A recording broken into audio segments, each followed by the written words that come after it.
interest was in ruling. Having a new territory is one thing, controlling, administering it is totally another. They penetrated, conquered, but settlement took centuries. They really acquired the administration of the Byzantine, the palaces, their guards, their weaponry. It took them more than a century until the administration became really Arabic. They didn't live with the rest of the population. They established military camps, and there they spoke Arabic.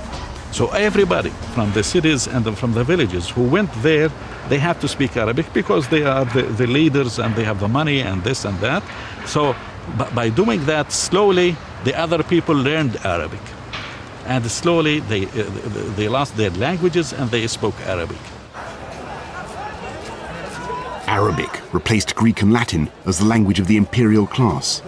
And soon the Arabs were developing their own structures of government, complete with the universal expression of their economic and political mastery, Arab currency. It must have been an amazing shock for the Byzantine Empire. They'd had 700 years of thinking that the Roman Empire would never fall, and suddenly they have these coins circulating which don't have the emperor's head on them. Is that right? Yes, and this is really proof that the Arabs didn't have only the military ability, but also the administrative, economic, and cultural ability. Surrounded by populations that were overwhelmingly Christian or Jewish, the new Arab rulers behaved with subtlety and intelligence. Many non-Muslims did eventually convert to Islam. Those that didn't paid a special poll tax called the jizya. But there was no compulsion to convert and no ban on the Jewish and Christian faiths. It's a myth to think that the Arabs converted people to Islam at the point of the sword. That didn't happen. It was not completely unheard of, but it was rare.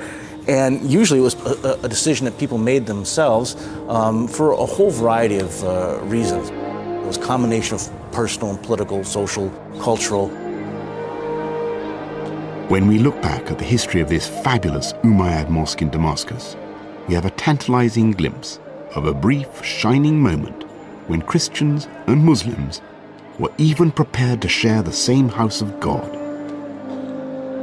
People have been worshipping on the site of this Umayyad mosque for 3,000 years. First, they venerated the Aramean god Hadad. Then it was the temple of Jupiter. Then the Christians converted that into a basilica. And when the Muslims arrived here in 636 AD, it became part mosque, part church, with the Christians coming in one door and the Muslims entering the other. And even when the Muslims razed that building to create this enormous mosque, it still physically expressed the organic interrelationship between the two religions. There's a shrine to the head of John the Baptist with real skin and hair. There's a minaret of Jesus. And Justinian II sent from Constantinople Byzantine craftsmen to help create these fabulous golden mosaics.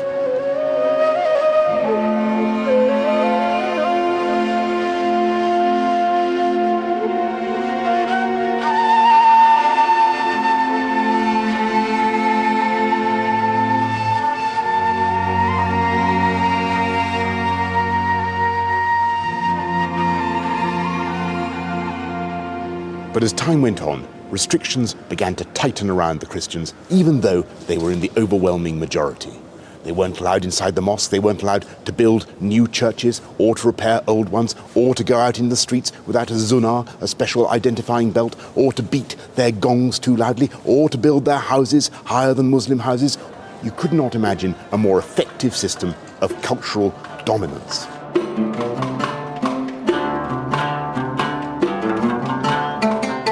No, the Christians didn't have anything like equality under the Muslims in Damascus. But if you compare their position to the grisly fates of the Jews or heretics under Christian rule, then you could argue that the Muslims were really quite generous. And I think today there's a lazy prejudice about Muslim imams, the leaders of religious services, an assumption that they're all hook-clawed fanatics preaching hatred against other religions.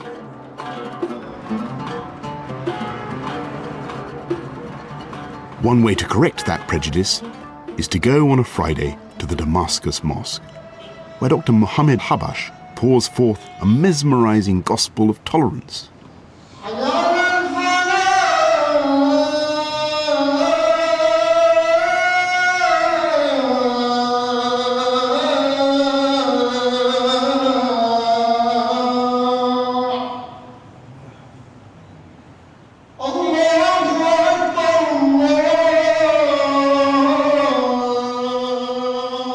As in all mosques, and indeed in all synagogues, men and women worship separately.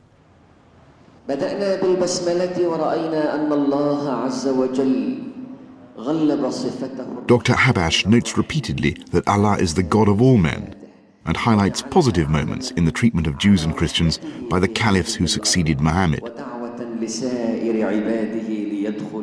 We believe there is wisdom in Christianity, there is wisdom in Judaism, there is wisdom in Hinduism, there is wisdom every place around the world, there is wisdom, and this is our message, to search for wisdom. Now, Dr. Al-Habash is also a Syrian MP, and it may be that he's telling me what he thinks I want to hear, but it sounds sincere enough. Our message is, God created all humanity. All humanity are like one family. This is a family of God. We believe God is one, but His names are many. Reality is one, but its ways are many. There is something in Al-Habash's open-minded approach that recalls the golden age of Islam, the intellectual adventurousness of the new dynasty that took over the leadership of the Muslims in 750. They were called the Abbasids, and they moved the center of gravity of Islam eastwards to a new-built city, Baghdad. Baghdad was the major administrative and economic capital and cultural capital, and the intellectuals, thinkers, resided there, and they were patronized by the state.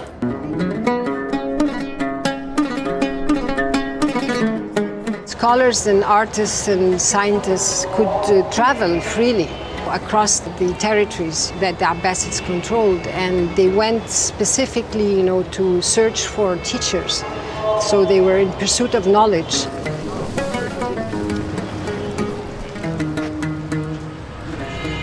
This is Al-Azhar University, founded in 975 AD, at a time when Oxford was still a place where an ox forded a river. While the people of Oxfordshire were living in huts of wattle and daub, Arab scholars were poring over translations of the classics from Persian, Chinese, Sanskrit, and above all, from Greek.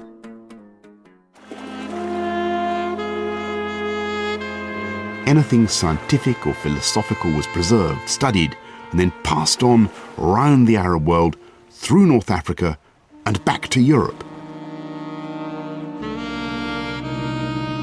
This second-hand learning apart, there were precious few contacts between Muslims and Western European Christians. Insofar as the Europeans knew anything, it was derived from the Arab sorties into their territory.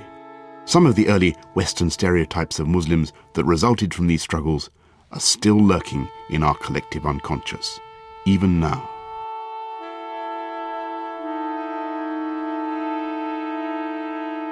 Within 80 years of the death of Muhammad, the Arabs landed in Western Europe. Here then was the beginning of a clash of civilizations, and it took place in Spain. I'm here in Tarifa, on the southernmost tip of the European continent, called after Tarif, who came here in 710 on a reconnaissance mission.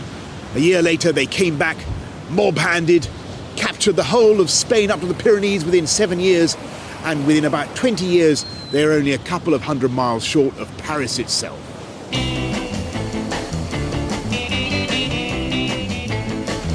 Today, Tarifa is a kite surfers' hangout.